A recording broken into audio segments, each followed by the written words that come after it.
the idea of having two separate ideas, which is cog- cognitive dissonance. Um, and the two ideas that I'm talking about now is something that we've been talking about with our girls.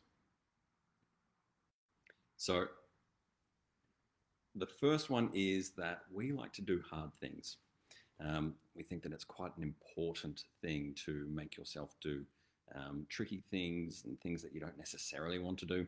So, even something as simple as you're not wanting to go to the gym, you're feeling a bit tired one day, and instead of just going with that, you go, you know what? Nope, I'm going to make myself go to the gym. It's not going to be a big session, it's not going to set any records for yourself, but it's still going along and doing little things simply so that at least you get that progress and you make a change and you get to tick off that box and go, you know what? Oh, I didn't want to do it, but I got it done.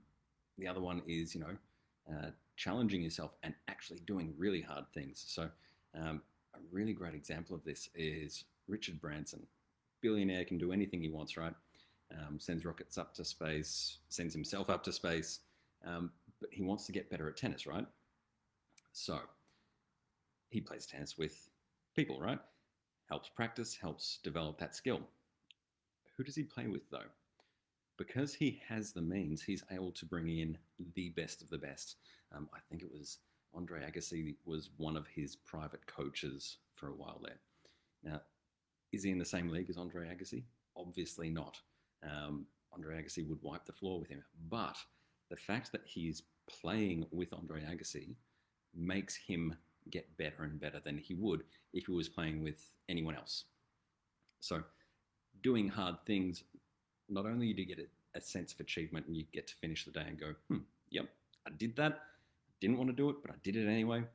But playing with someone so much better, doing hard things, actually makes you develop your skills even faster, even better than what you would otherwise. So that's one of the ideas that we talk about with our kids. The other one is not forcing yourself. All right, so what we've noticed is that you can try and force yourself, but in the long term, if you're constantly forcing and forcing and forcing, it wears away at you and it becomes too hard, and then the results aren't genuine. Sometimes you also need to know when to back off. Sometimes you need to be able to see the ways that you can flow through something the easy way instead of forcing it the hard way. So if you're going with the crowd, sometimes if you're going against the crowd, it's going to be tricky. But you can always find a path of least resistance, which allows you to actually get where you need to go without using all this energy. Okay, so there is this balance between forcing something and doing hard things and knowing when to stop or knowing when it's not the right time. So back to the gym example. If you're just a bit tired and not feeling it that day, go do something small. If you're in pain or if you are sick, probably not the time to force yourself to do it. So there is that balance. You just have to go with the flow on that second point, right?